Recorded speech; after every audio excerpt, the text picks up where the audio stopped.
Welcome to this week's Escape Your Limits podcast for part 2 in the series, where we continue our journey at FIBO 2023 by sitting down with prominent members of EuropeActive at the European Health and Fitness Forum, including the fitness director of Armah Sports, Julio Papi, Jennifer Halsall from Sports Alliance, and the CEO of EXI, McNamara. So please enjoy this week's episode of the Escape Your Limits podcast.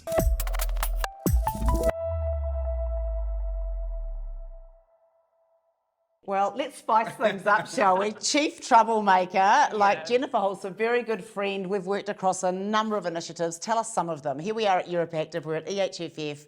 What fingers have you got your pies at? What things have you got your pies in? What pies have you got your fingers in? My hands are on the table. Yeah. You're doing a lot of things.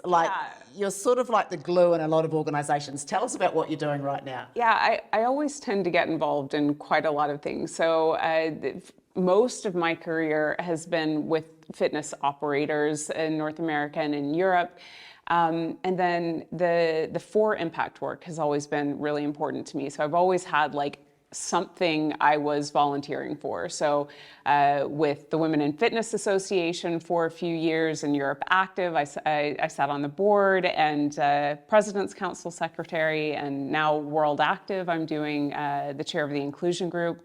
So yeah, I mean, my heart is in this industry, so I want to be as involved as possible so that, that we can be successful, because the impact in that ripple effect of our impact can be huge when we're all pointing in the same direction with combined forces. Great. And we had a great interview with Barry and with Amy from World Active, and this is the very first time that group's coming together. Yeah. You're very focused on the diversity inclusion part of that. So tell us a bit about that, and then also tell us about what's happening on Saturday for the first time here at FIBO as well. Yeah, so I think the diversity, equity, and inclusion topic has just it's become a juggernaut. It continues to gain momentum, and it's so important, it's so impactful, it's so emotional, and it's so complicated. So navigating these very broad waters becomes actually really challenging. But I guess the big learning that I've taken on my DEI journey is it's just keep going. You just have to keep going through, because there's so much to learn. You have to fail fast and fail in a safe environment, and just try to keep a growth mentality that you're going to continue learning about things. But commitment to the journey is the most important thing. So it's gone from, I don't know, I think over the course of the past 5 years, it's gone from a side conversation about something that we should be doing to something where people understand that there's so much to understand, but, and some people are taking really great steps, but it's because it's so big and hard to navigate. There's still a lot of people feeling lost. So how do you sort of navigate that? Because it seems as though it as you say, it's very complicated, but there's also seems to be a lot of agendas that can kind of confuse the good part. As an outsider in this, you can kind of get these small groups with different agendas that can muddy the water in some way. So how have you sort of managed the politics of it all, I guess? I mean, it always starts on a very personal level with your, how you experience the world and how the people closest to you experience the world. And as you build on that awareness, then, and if you start really paying attention to your experience and looking at other people's experience, you notice the differences. And if you notice the differences without judging the differences, you stay curious. As soon as you start leveling and judging and comparing, I know this is kind of broad and vague, but this is from a mindset standpoint, how I look at my whole process. It's okay, I have a different experience as a woman in this world, and I have a different experience as someone who's moved continents. So as long as you stay open to that experience, then then you can start investigating what that means for other people. So that's been my start, and I've always been very the fitness sector, especially on a management level, has historically been male dominated. So my experience in my career was as the unicorn in the room in many cases. So finding a support group of women became very important to me. So that became a chapter that I started to follow, and it's actually the link that connected Emma and I really early on. And then, it gets broader because it's not just about one thing, it's about so many things. So tell us about, when you talk about diversity, there's many voices to be understood. I think the end game is people should be heard, and we shouldn't judge, and the best idea should win. I think these are things that I think commonsensically, I think people agree with. Is that the end game? Well, I'm just proposing. Right. I think people are trying to get to a point where we're in less judgment and more let's listen and learn and then perhaps choose. Well, that would be a female perspective. There's been a lot of, we made the point this morning, we walked into a lot of this, 85% of the same sweater. It's a very male-dominated conference here because that historically has been who's been running the businesses here in Europe. It does feel a little bit more mixed in the US, I might be wrong in that, but so thinking about that, go to Saturday because there's a whole agenda there where we're bringing more voices to the table. Tell us a little bit about that. So Reed Exhibition reached out to me last year about organizing an event about empowerment. And the idea and the theme that kind of evolved from that is, how to be a better human. And that's the commonality that we all have. We're all humans. We all have experiences in this world. And maybe there's some voices that we haven't heard from that we should give the microphone to. So that was the origin of the Empower event. And then the theme is about becoming the best human you can. So a lot of our keynotes were built around that becoming theme. So Emma's going to speak about becoming your best self, the essence of becoming. We're going to talk to Anna Bogdanova, or not. We're not going to talk to Anna Bogdanova. Is going to talk about becoming a leading voice in the fitness industry. She's just had this amazing journey as an entrepreneur in building her own brand and concept and business. We've got a very exciting panel discussion about being a part of the LGBTQIA+ community. And what's really interesting about that is the LGBTQIA, it's a, can you buy another vowel in that? Is there an I now on that plus? Yeah. Okay. But it's, I'm not saying that to be negative. No. I think this is really important. It's evolving so quickly. The definitions and the identifications are evolving so quickly that if you're not in it, you're behind, and it's hard to keep up. And because it's an identity discussion, then you don't want to be disrespectful and not feel like you know what's going on. So it's almost even hard to say, okay, what does LGBTQIA+ stand for?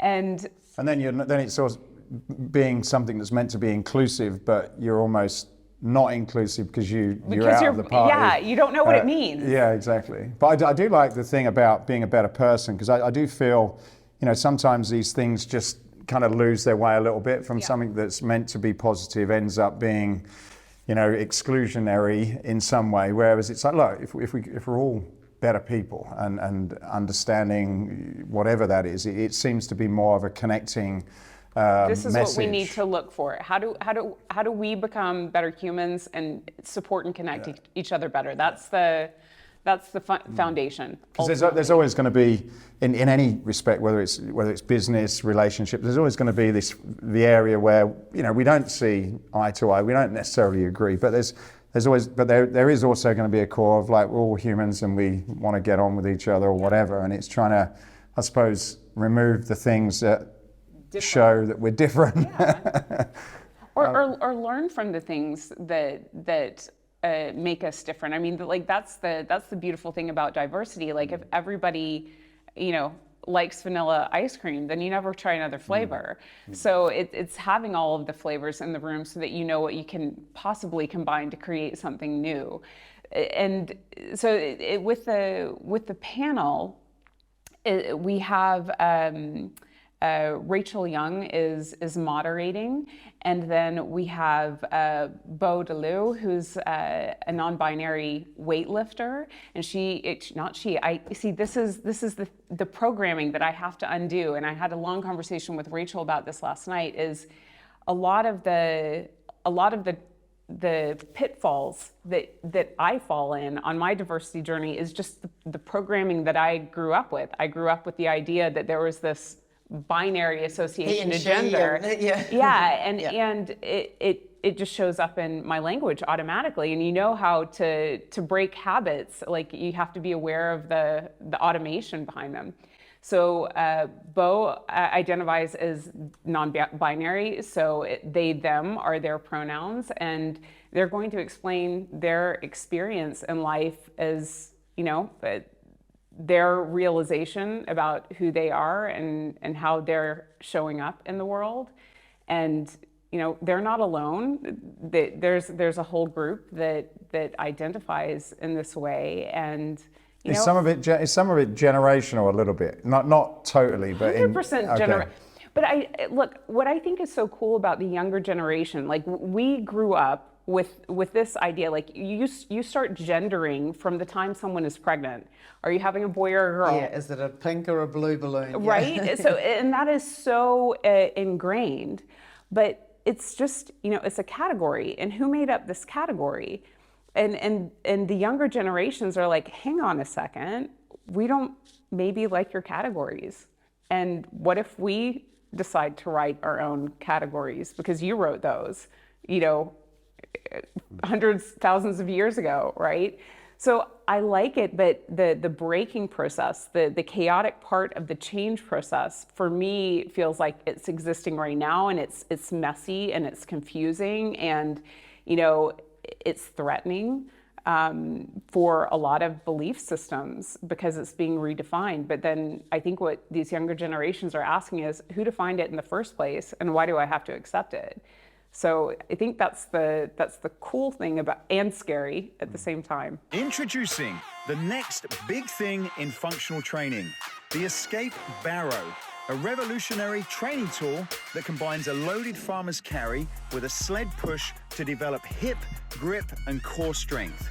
Developed in partnership with Pete Holman, inventor of the TRX Rip Trainer and Nautilus Glute Drive, the Escape Barrow can be rolled, pushed, dragged, and carried. The Escape Barrow packs a punch with an impressive load capacity of 440 pounds, and with a two-stage galvanized paint covering process, it's also ideal for outdoor use. So head over to escapefitness.com/barrow.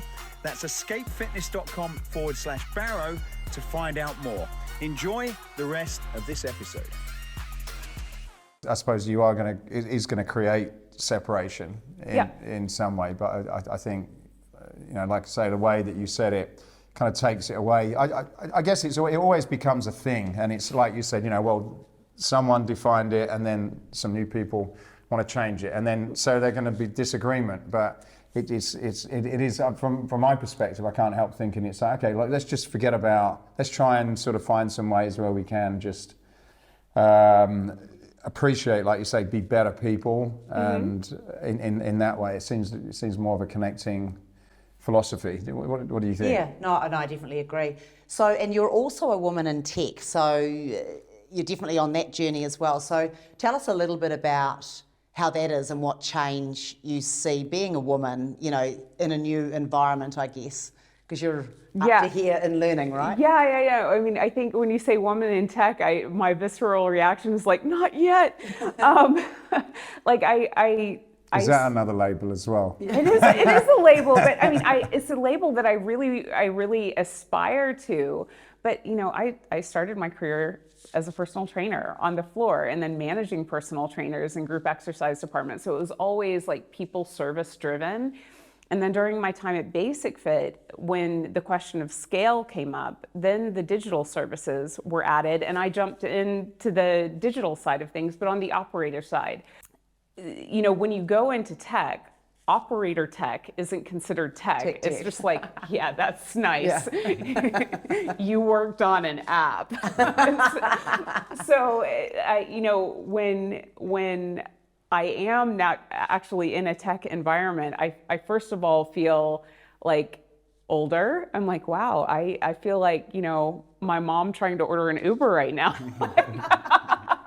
There's a little bit of a gap, but I like this discomfort because it's, that there's a destination that I'm going to get to once I get comfortable in the environment. It's, the language is different, the speed is different, the channels are different, the structure is different. So, and the speed, the speed in the tech world is just.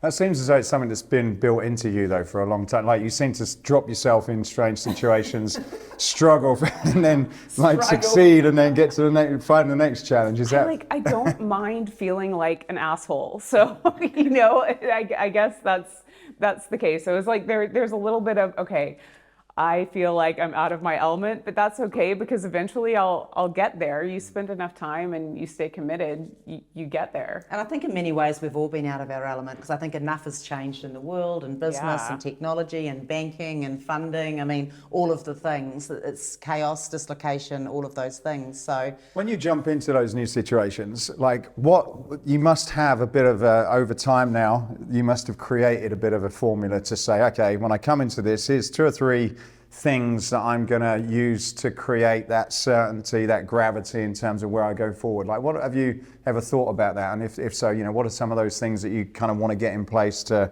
give yourself a base to work off? Systematize. Just through it. What's your process, I guess? Yeah, when you sort of drop into something totally alien and uncertain. I mean, when it's just a new job, that's just a part of your life. It's not your whole life. I think, a couple of my bigger life changes was like moving from Canada to the Netherlands. And then that was like everything changed all at once. And I just, there's this process of mourning that you go through is a kind of, what the hell did I just do? Take me back to what's comfortable. And then there's always the light at the end of the tunnel. You've got to go through the tunnel. So I realize that there is a tunnel. No matter what, in every yucky situation, there's always an end to it. So I just I'm okay with the suck because I know nothing stays the same. I think that this is my general attitude towards it, is something's going to change eventually. This will not be the case. And it's also, on a positive side, that's why I try to enjoy what I can enjoy in the moment, because it will change. The change is inevitability, right? Change is an inevitability. Well, where do you go from that? Mic drop moment. That's great. Well, thank you for your views. We're very excited for the event on Saturday, and thank you for all the work that you do and the perspective that you give, giving all that, a lot of it's free time as well. So appreciate that. Yes. Thank you so much. Enjoy the show. My pleasure. You as well. Thanks very much. Well, we are in the presence of greatness. So we have Grace McNamara, who I've known for several years now. We keep ending up at the same parties and events, don't we? CEO of EXI, and we're going to delve into a fascinating part of the conversation, which is where fitness meets health and technology, and you happen to live right at the middle of that. So can you please explain, I know that you're operating out of London and Ireland, what do you do? And how do you see the world? Because you're just like one of the smartest tools in the shed, and I'm just going to say that. Flattery is great, I love it. So really, my passion has always been preventative care, physiology, epidemiology, and kind of the population at mass. It's always been my passion. I've always worked in that space. And I've always been adamant that if we can get people active and moving, and more people more active, we can solve a lot of problems in industry, in mental health and physical health. And I've always thankfully had the opportunity to work across that space, be that employee health, be that adversity programs, be that school programs and so on. And I'm very passionate that if we can genuinely get people to move, we can tackle an awful lot more that goes with it. It can be a trigger, and it can be a ripple effect that it causes. So I've worked in tech for many, many years. I was lucky to work at Apple for many, many years. And first of all, in the employee health space, and then on the partnership side, where I worked with everything from pharma to medical devices to fitness operators to employer health platforms and so on, from startups to scale-ups and some of the biggest corporates in the world. And every single strategy I talked about, every single strategy had exercise as part of a pillar. Like there was no exceptions, regardless of what the end problem was to solve, be it diabetes, obesity, knee surgery, like you name it, everything has exercise as part of the journey. So I moved to EXI in 2020 because the purpose of exercise intelligence being a medical device, so putting exercise into a medical device platform that pulls in all of the science that we already know exists. Obesity, cardiology, oncology, Parkinson's, cancers, like the exercise science exists for all of them. So we pull in all the science that we can pull in. And then we pull in all of the behavior change to go with it, because the science is great, but the science is not going to do anything, right?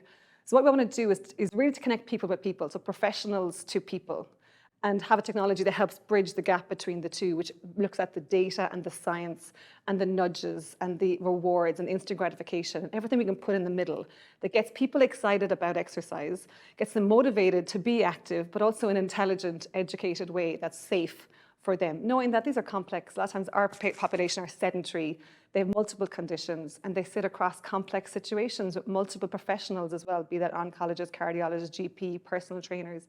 So it's a lot of data there, and without it being synced up in some way, there's an element of people get lost, and then they have no confidence, and they don't know what to do. And for safety, they're told you need to be careful.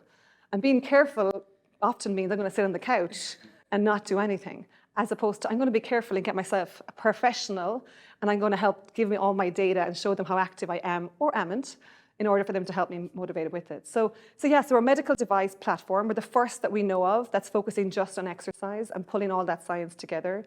We mainly focus on sedentary populations with conditions. And the goal is that we'll have personal trainers, fitness instructors, GPs, and so on, using the technology in order to get people to move safely and to do so in a proactive, sustainable way. And we do that with rewards and with incentives and everything else. So what have you been doing with your spare time? That's right. But where are you in the journey? So you've started up, where are you? Yeah, so it's been fantastic. We're in the NHS, in the national frameworks for diabetes prevention, diabetes management, and weight management.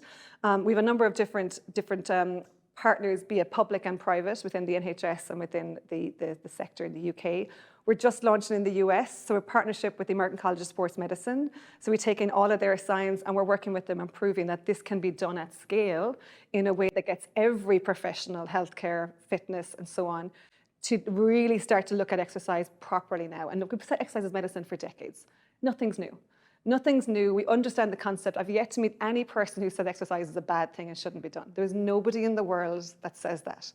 But we need to put it into the hands of every single professional.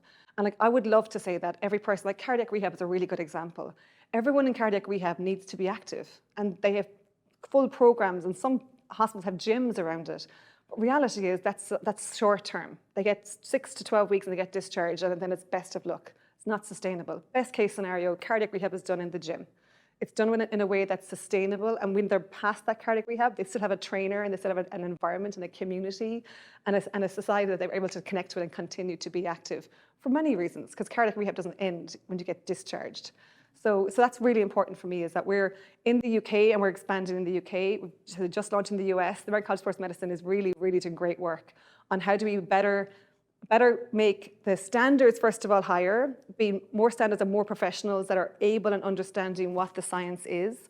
And we can be that intermediary. Because the hard bit is, it's really hard to be an expert in cardiology fitness, oncology fitness, obesity fitness, and all that. So I don't think there's anybody who understands all of those guidelines at the touch of a hat when somebody walks in the door and I've got 6 conditions and I'm on 14 medications. Like, that's just impossible. So the technology really hopes to kind of set that safety net of, we can give you all of the science into one place. Here's the main frequency, intensity, and time.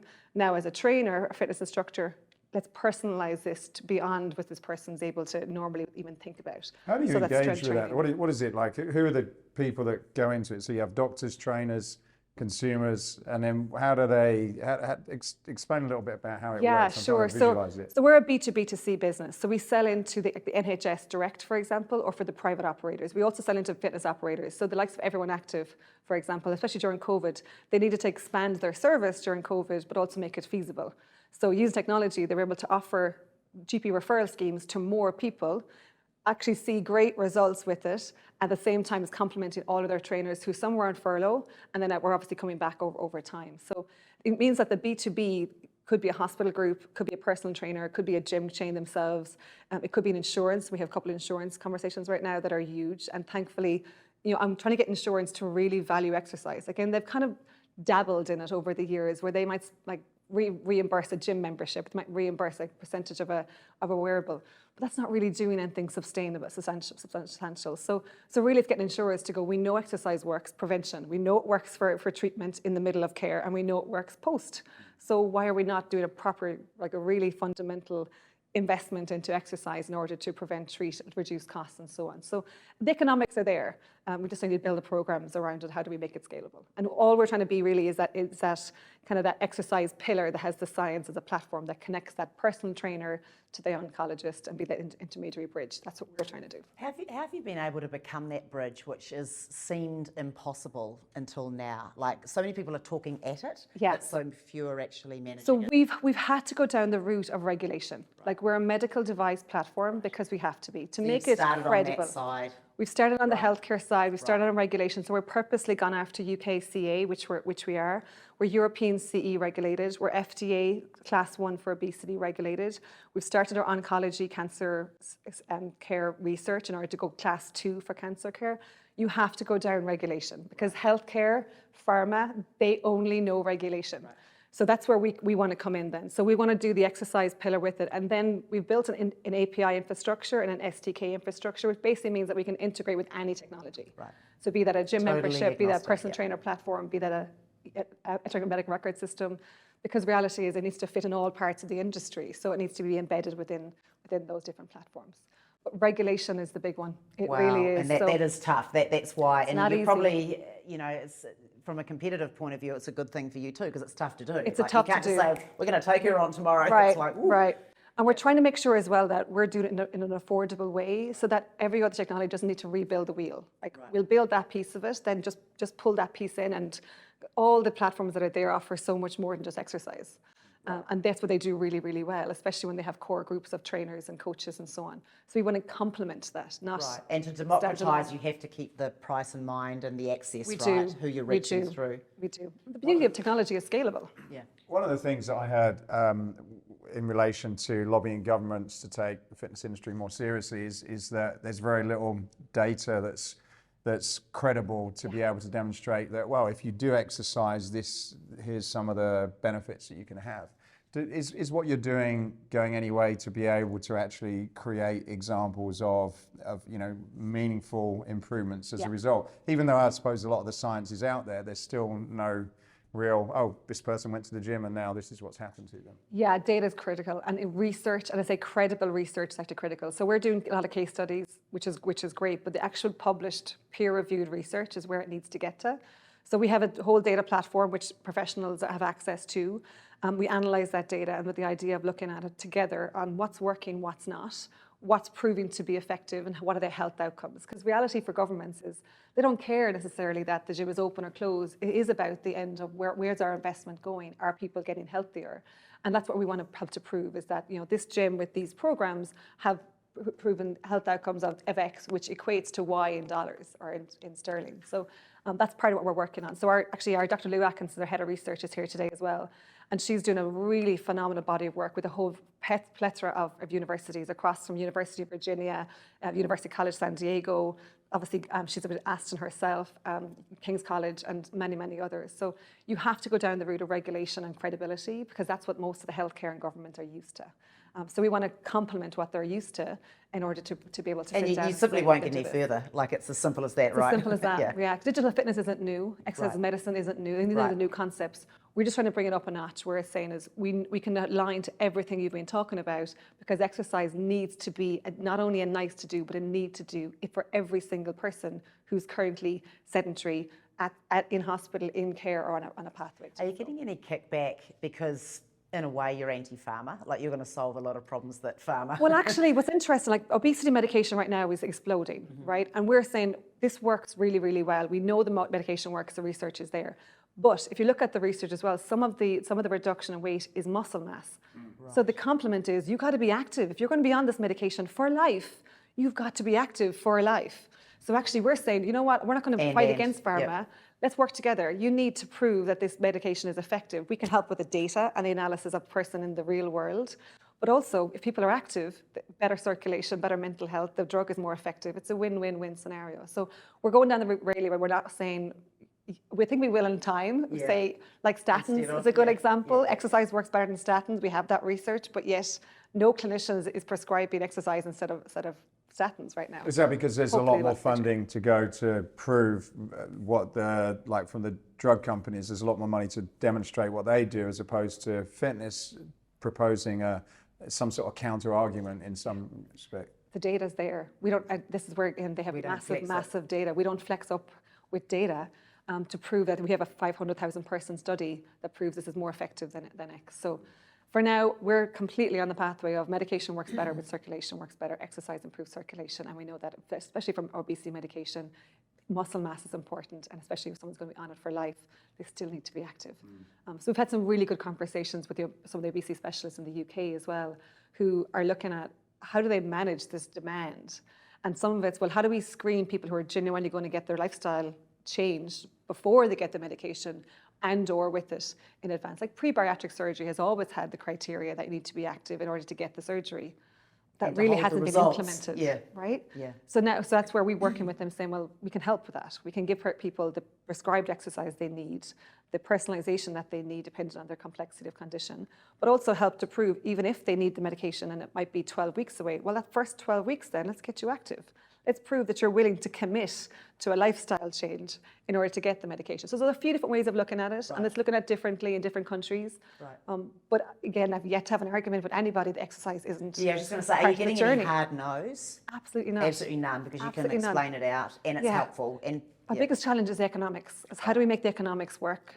Because it's technology and it is a people, and ideally it's a person at the end of that. It's supporting the exercise, like a personal trainer and a club, as well as there's wearables data. The data part is huge. We need to have people to understand what their heart rate is, what their glucose numbers are, and so on. So it's putting that tech with that person, with the personalization that they need, and also the technology in the middle. Amazing. So the economics piece is really the challenge. Where do you see yourself in 5 years, like all going well and the roadmap happening? And I would like to physically see every single clinician in the world prescribing exercise by default, and not just talking about it, or not referring, or not even talking about it, or not even, where they actually, and it should be as simple as click, like the rest is automated. We make this simple, and like it connects to the gyms around the that area, that hospital group. It connects to the personal trainers. It connects to the ecosystem that's promoting health and activity, all there.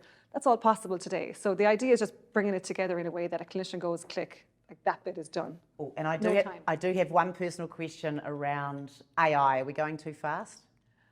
So we are still building the AI for EXI. So King's College University is who we're working with to build out the algorithm for AI for exercise.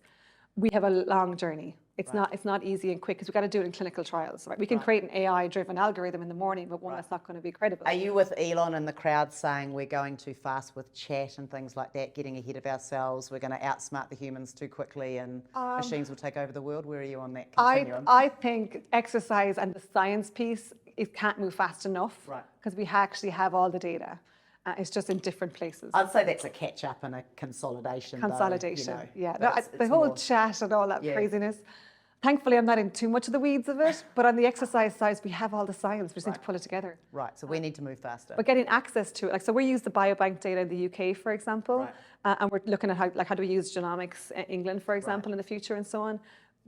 It's hard to get access to it. So actually, I'd be more inclined to say for health, we should figure out how to get more of that data available quicker so we can start to do better AI building quicker and then obviously get credible. I mean, my biggest frustration in terms of getting there is the clinical trial process. It takes years, not because it takes years to prove it or build it. It just takes years to go through the process, which I'd love to shake up the university process. If anyone can disrupt the industry, you can. Give it a shot.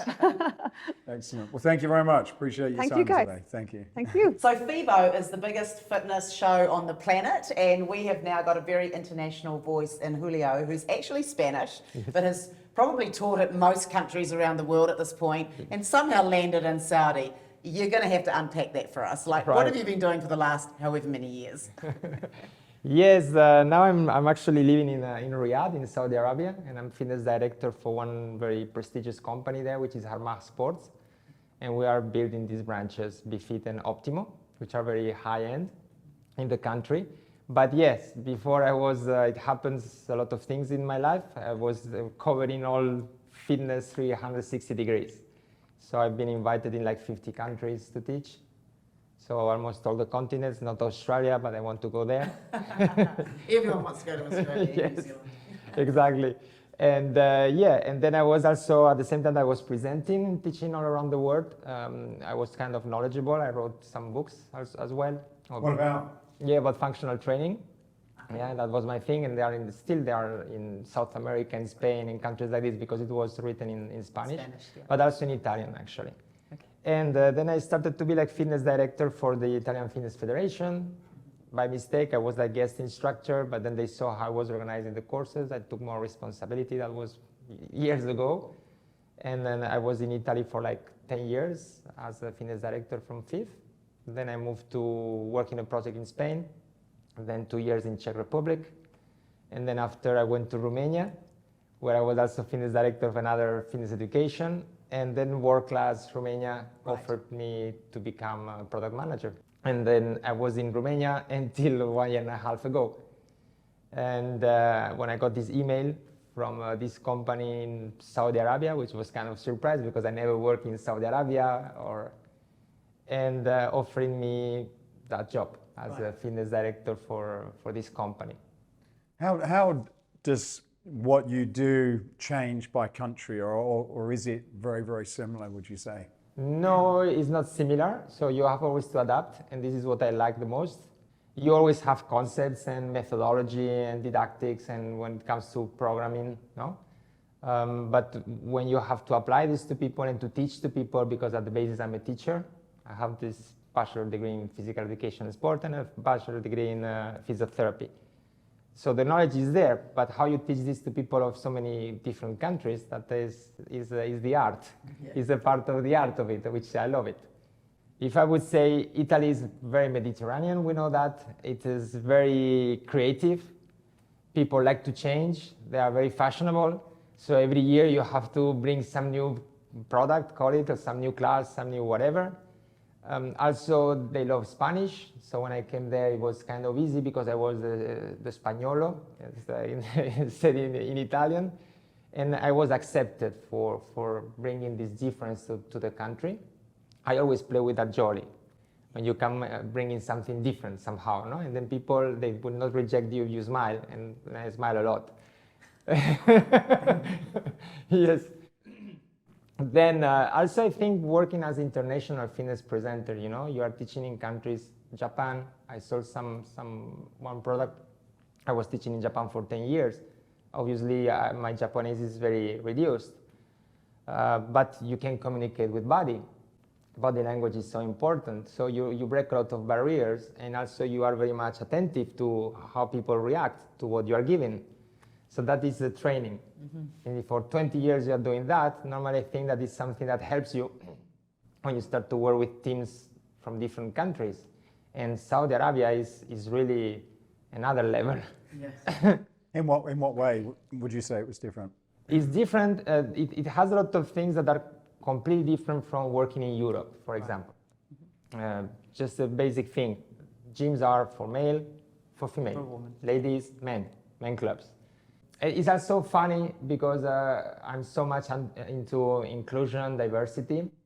Some people criticize without knowing that this is a system, it's a tradition, it's a society, and we have to respect. But imagine, we have clubs for ladies, from the front of house cleaning team to the club manager, all the positions are women. And then you have the copy, which is the club for male, which is from the cleaning to the club manager, the same positions are male. I was thinking, guys, we have the perfect place to see the performance and to understand, you know? Yeah, because every time I say, no, but in truth, you know, in the board you have more male and you have this percentage of women. No, now it's exactly the same. 100, 100. It's exactly 100, 100. So actually there's no discrimination at all. Right. We're being completely discriminated. There is no discrimination. Yeah, so they are separate, but there's no discrimination, you know? So That is one thing. Imagine, because the law, I cannot enter in the ladies' club when they are operating. Right. So me as a fitness director, how can I evaluate that? So you have to turn into technologies, into videos, but videos also you cannot do because the tradition. So you cannot film the people. Right. So there's an issue that, for example, you have to adapt. No. Other things that I love it is that. Well, I love all these things. Yeah, we can tell that. That's why people keep employing you. But I just gave you this thing. And the other thing is about the prayers, because as you know, Muslims, they pray 5 times a day.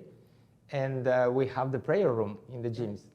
And we have such a beautiful prayer room, really, with the carpet, and you have the place for washing the hands. Also for the, you say pediluf in English, for the feet, you know.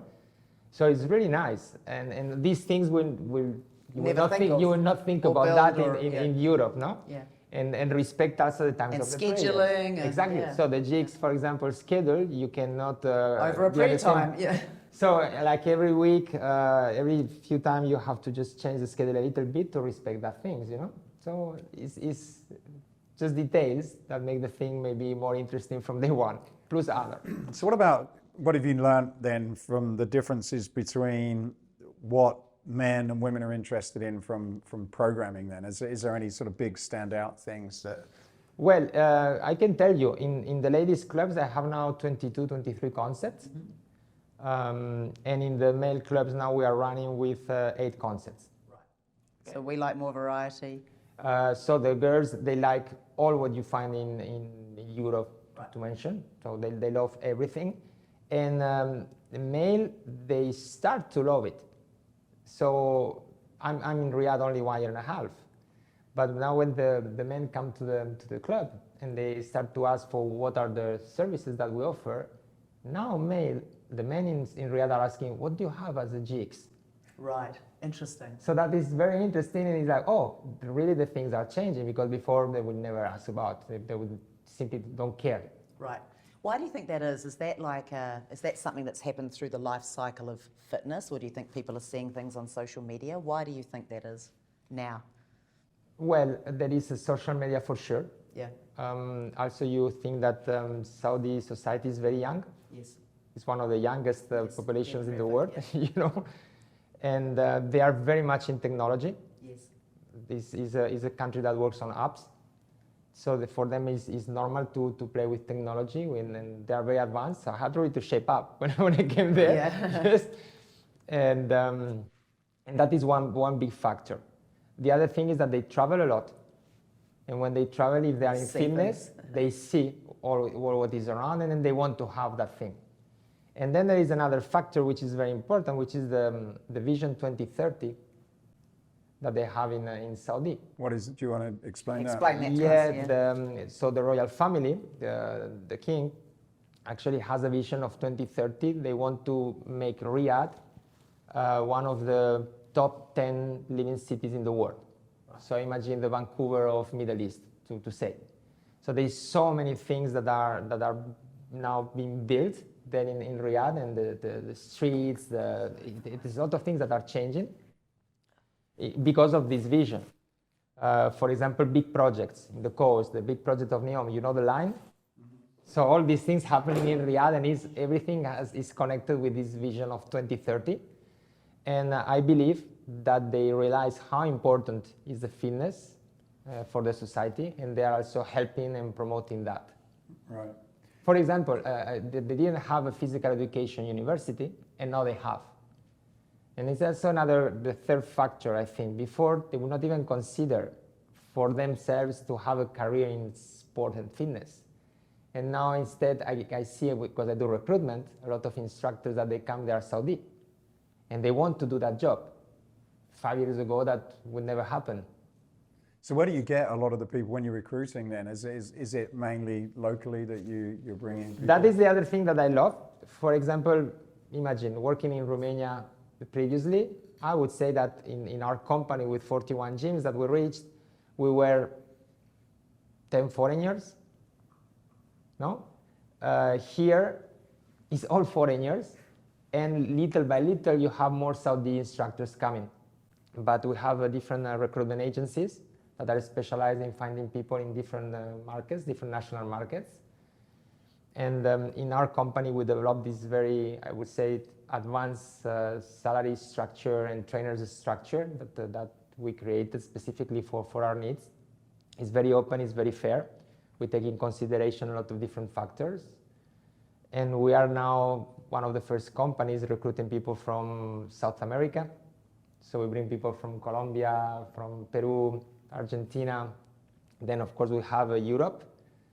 Also, we try to bring people from Western Europe. They are very appreciated. So we have trainers from UK, we have trainers from France, from Italy. Then also we have Eastern Europe, Russia, Ukraine. Yes. What do you do about music? Because it sounds like a real mix. How does music play out? Because I guess you have many different styles. Oh, there is preferences. Look, that is I think is very interesting. Until a few years ago, it was forbidden. You know that, Right? No, in Saudi Arabia, the music, commercial music, was forbidden. Really? Yeah. But then, probably with this wind of change that is now, they started to bring musicians, and now it's okay. It's more than okay. Actually, we have Middle Beast. Do you hear about Middle Beast? Middle Beast. Middle Beast is the biggest house techno festival in the world. It's in Riyadh. Of course. Of course. we have to make it. Everything's got to be So the biggest, let's make it the biggest one. So it's like 250,000 visitors last December. When is it? Oh, December. December. Right, December. put it on our Yeah. So calendar. just book it. Middle Beast. Book it. You have to check it. It's just huge. But in the gyms, some gyms still forbid to use music, and we are one of them. So why is that also? Because our gyms are positioned, let's say, for a certain type of clientele. No? Yeah. And it's still a lot of people that maybe are very much respectful of the tradition. Conservative, Yeah. I would say they respect the tradition more, let's say, as Is that an age thing? what? Is it because of their age, or is it some other reason? No, it's Uphold the traditions. yes. I would say like it's like that. Okay. Yeah, correct. So in group exercise then, it's just... It's just No, because I didn't finish the Oh, story. okay. So I'm very proud of that thing that I'm gonna tell you now. So we contacted these professional musicians that sing a cappella. okay. And they are from Italy. There's a big tradition there. There are different groups that are very famous worldwide. And one day, one of the board members was in a reception I think it was in the Italian embassy. And then they brought these people. And then after they were speaking, and he got the idea. Maybe you could do music for us like that. Because if it is with the voice, it's not forbidden. Okay, because it's Okay. real, authentic, yeah? So that is the voice, then it's okay. By the tradition, if it's a voice, it's fine. So But no instruments? no instruments. Okay. No instruments. And then I started to work with them as I came.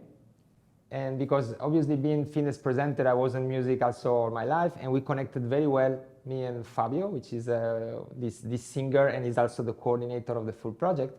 And I didn't know, because it was not my thing. A cappella music has a huge circuit all around the world. There are festivals, there are shows, there are like rankings, and Oh, yeah. you know, it's a big circuit. I didn't know that. Yeah. So having all these contacts, he created different teams, and then we give them playlists, or we give them the type of music that we want. I give him the BPMs.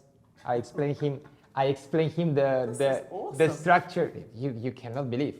So for the first 3-4 months, the members were like, this music is boring. It's not quite right. It's not like that, you know. When do you gonna change the music? And at some point, it was like this inflection. It changed. So we got the product. And now we have sometimes complaints about the members because they think it is not a cappella music, because it's really so almost good. there. Yes, it's almost there. So it's very, very good product. I'm very happy with that. And now we're going with that. Yes.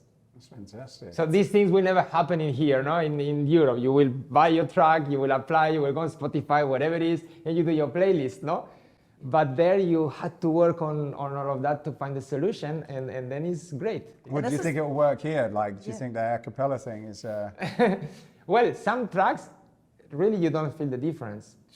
And at some point also the board was also questioning, okay, why you do it so good? If it's so good, it's like the normal music. I don't believe this is not, even the board sometimes, no, they were like that. Because they start to produce, to do the music more like a beatbox. Yes. You know, Yeah, with all the sounds pitch perfect all over. And then they record these in different tracks, then they mix it, they elaborate, so it's just amazing, you know. So do you have to have kosher music? Is that? Yeah, no, this is the next step. Oh, that's funny. And it's a great story because you're actually employing people in a time that it's perceived that all the jobs are being taken away by technology. So it's a good thing. Yes. Yeah. No, and I feel them really very much engaged. I got like sort of friendship with FIBO because this is a unique product in the world. Yeah. So maybe we are creating something that doesn't exist. Yeah. But as soon as our members are happy and we can deal with that and have a very nice product, so it's just perfect. So it's good. Yeah, it's wonderful. What other trends are you seeing? So that's in the programming space. I mean, you travel a lot. You're obviously keeping a look at the industry and what innovations. I mean, we're at the biggest fitness show. You're about to see 11 or 12, halls of stuff. What are you looking for? What are you seeing around the world? Okay. Even now, no, they were speaking about the technology, no, how the integration and all this development on technologies, and our club are very much IT integrated. We are using a lot of apps that are focused on the member experience, which is also one of the trends of the last years, obviously. The concept of our clubs, for example, is also very much innovative itself, because they got lucky, no, alhamdulillah, they say there, thanks God. They sold the previous company 1 year before COVID. Nobody knew about COVID. So they sold 150 gyms at a very good price, let's say, no? Obviously, it was a very good transaction. That was the perfect moment. And then COVID hits, and then they still didn't do the first move. They were just thinking about the new concept. And then obviously, we cannot do what we did before, obviously. So now they took also the chance to buy some lands. So the first stage of our company, we are also landlords, which means that we have a lot of things that are working with us. For example, if you have now inflation or no inflation, anyway, you are landlord. So if one day hits a COVID, or hopefully not, of course, but you can close and you don't have to pay landlord. Right. So the first stage is very safe, but also the structure itself is made to be a gym. So you don't take a structure in a mall and then you're gonna change. No, since the first time that you do a hall and you start to work on the foundation, is going to be the fully integrated futuristic gym. And then there are big boxes. When you go to a luxury hotel, you like to be in the hall of the luxury hotel very often working, but very often the luxury hotel gyms are not great. What it is. Yeah. So the idea of Fahad and all the family is to have that together. You have the halls, which is really fully facilitated. It's just really beautiful. Optimo even much more. And then the gym is like, wow. And also when you get inside, the pool is the heart of the gyms. Right. And we have won a lot of awards of the best pool, basically, and the best highlight. We won different awards in Middle East. We were in the Revista El Nuevo Club. So a lot of people see the gym, this is really beautiful, no? And then inside we have the top of the lines, and we don't stick to one brand. So if we see that, mentioned, Technogym has this and we like this from Technogym, we'll take that. From Hoist, we'll take that. From Life Fitness, we'll take that, just to mention some. And Escape, of course. Escape. I'm a fan of kettlebell, and I love your competition ones. So as I came there and I saw, we have these ones. So I said to the purchase team to Z, I want to order some of them for me. So at home also I have your equipment, I have your kettlebells. Good sure. Choice. So it's a good choice. It's a good choice. So we have Escape. We take the best of Escape, and when we come to FIBO. Normally the tactics is really like a guerrilla tactic. So we have just few appointments with some of our suppliers, and the rest we just go hit the balls. Yep.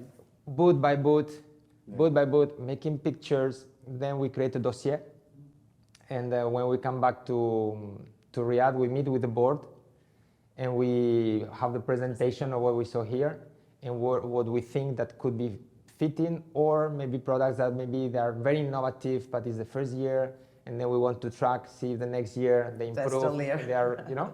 Yeah, So great. we do all of that. I think we are smart in that. Yes, it sounds like you are. Yeah. Yes, and it's paying off. It's paying off. Well, look, thanks very much. Thank you so I didn't expect you to tell us about this new music that you've come up with. That's extremely innovative. Yeah, there's a lot of things. I'm telling you, it's good. We are helping to improve the society. The vision of the company is also that, to improve the society, the lifestyles of the people in Saudi, and to reach the maximum human potential of the people in Saudi. So it's everybody that is living there, starting from the cleaning people that is with us, to the trainers, to the members, of course. And I feel great to be in such a place again and helping to build something that hopefully will last and will develop well. Oh, great. Congratulations. Thank you very much for the invitation. Thank you, guys. Thank you. Well, we're very excited to round out our discussions here. We've got Kelby, soon to be middle camp, we understand, so congratulations on that. And you are the CEO of BlackBox Publishers, which is the support, the learning and education part, which has really been supporting EuropeActive and other organisations. So tell us a bit about that, and we're really interested because we know you've sat at the desk all day taking all the insights from the group. What are the key things that people are talking about, looking for, I guess, in terms of education and themes? Yeah. Thank you for being here. Actually, BlackBox Publishers is a publisher for EuropeActive, but also for training providers in Europe. So they use the knowledge for courses, for research. A lot of people are searching for data in our industry, also for universities. So it's funny to see that a lot of research we have done, that they use it for studies in the future. So where are people looking for? I think different things. So training providers searching for things they can use in their courses, a little bit more easy to use, more bullet point kind of stuff. And I think the leaders in the industry are searching more for data. How many chains do we have in Europe? How many members do they have? How many revenue do they make? So I think we have two types of groups who are reading the books. There was a lot of talking earlier. We've just been whipping in and out of the sessions today. So there was stuff on digitisation, there was stuff on pricing, these sorts of things. Are these things coming through as requests for information, for reports? Price strategies. You see a lot of things about price strategies, and also what is the boutique are doing, the aggregators, what's the influencing market with also Instagram and social media. So I think they're searching for data and numbers that they can use in presentations, and especially the chains who want to grow, that they can use it to the bank or investors. And then for the other side, the training providers are searching for numbers like how many PTs do we have in a country, what is the hour, the money that they can ask to a client per hour, how many square meters do the studios have. So it's completely different in the target group we deserve with the content. Right. Yeah. And then what are some of those shifts that you're seeing, like say since pre-2019? What have you seen in terms of some of those numbers shifting? Perhaps numbers of PTs, people wanting to do group fit, live versus virtual. Yeah, I think a lot of things changed. I think a lot of PTs not only working more physical, but also more online, on demand, making programs and then send it to the customer and pay. For the group fitness, you see also there are a lot of things are changing from the group fitness classroom in the gym to online and apps. So I think the last years, a lot of things changed to digital in systems, apps, online. And I think that's also what we have used with the training providers. They had to change in COVID with also the courses, more ebooks to provide a bigger target group and not only in the classroom. So since COVID, I think a lot of things has changed. The mind has changed, the group has changed, and we need more inspirational leaders. Like today we have talked about transformation leadership. I think we need more leaders to get inspired again and to see the future. And the last years it was also a lot of things were the same. So it was a slowly process in changing. Right. But if you look into the market, then you see a lot of things are changing. Also the customer is changing what they need. And I think sometimes we are too slow to handle the needs of the customer. You're in the print game. Are you finding that if you sell this book, do people spend the same amount in a digital way, or is there a difference in the pricing? No, it's the same. Yeah, but if you ask people, the people like to have something in their hand. Right. So yeah, we're You're going doing more to both. digital, Right. but if you ask people, they still want the book in their hand. You mentioned just briefly about pricing, and there was quite a big session on that today. Is that something that has become more in demand since the pandemic? And if so, why do you think that is? Ooh, difficult question. I have not one answer for that. If you think like change with pricing strategies, I think for the fitness clubs, if I talk to the Netherlands, you see still basic fit growing, but other chains are still going to the mid segment. So that's also changing. You expect more boutiques and high end, and that the mid segment is a little bit, changing. But for the Netherlands, you see and the budget and the mid segment clubs and the boutiques. Because it seems like if you think about it, obviously there's inflation. There's particularly more in Europe. There seems to be energy. Yeah. You have the materials, the equipment that have gone through a huge fluctuation, and then you have labour shortages and then paying people. So I suppose it must be when I was listening to some of the sessions and there were some experts sort of helping advise people on where to position things. It must be very, very difficult to get your head around it, because you've got forces on the market pushing pressures down, and then you've got market pressures pushing up, and it's where do things go? I suppose the only thing I have heard is people have generally had and are putting their prices up, but it must be we're finding out in our business a very difficult thing to navigate, really. Yeah. I think that's the same for the fitness clubs, and if you look at the training provider side, they were also struggling with on-demand, online, a classroom, but it's still the same price. Sometimes you need still the teacher for the camera to get the class running. So I think there was a lot of struggles after COVID. Okay, what are we doing? Do we change the business? And I think maybe you experience the same, we're going back before COVID. It feels like, did we learn nothing from the COVID period? We go back before COVID. And I think it was also an opportunity to navigate more to online and to use apps and more digital and to create bigger target groups. Regarding research, so we spoke with Carsten also around the big report that's coming out with EuropeActive. Are there other research projects that you're driving and helping bring partners, and I guess someone's got to pay for them? Do you facilitate that process? Yeah, we do. 5-6 years ago, we did a huge research about personal training in Europe, as you know, the publication. And I think it's good to do that again, because a lot of things has changed in the last 6 years, and also with boutiques. You see also a lot of trainers who were, in the past, they run their own business, but you see that they change and shift to more employee. So also that has changed. So people are not really the entrepreneur that they think they are. And especially when you get the COVID, they were not the entrepreneurs, and then they stopped and they left or the industry, or they go back to employees. So so we try to do a new research on PT in Europe, and also especially for the Netherlands. How many PTs do we have, and in what kind of business model are they in, and what price do they ask, and also if they have studios, how many people do they have in the studio, and how many clients, and how many square meters. So I think it's very important, and also the shift to more lifestyle coaching, and also more the medical world. I think we need more research. How far are we in that industry? And I think we are far behind. And it's very necessary. Will you include in that research, will you step into small group training as well? You know how it sits in between sort of group fitness and personal training. I think that would be interesting, because I do see, I certainly see it in the Gen Zs anyway, this desire to perhaps, because it feels like we've been trying to get small group training to work for the longest time, and it's only worked in little pockets. But maybe there's a moment there. Are you seeing that in some of the anecdotal conversations that you're having, I guess, in the Netherlands and Europe? My advice is always have a bigger package than only PT 101s. But if you look to the personal trainers, most of them do only teaching 101s.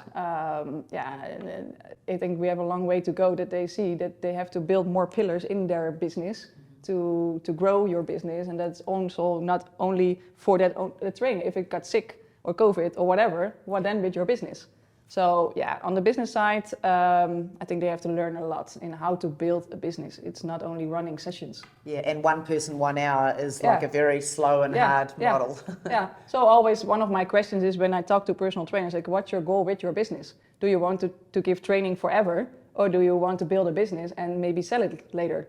So then it's a really different way of running your business. So where can we get more information on you guys?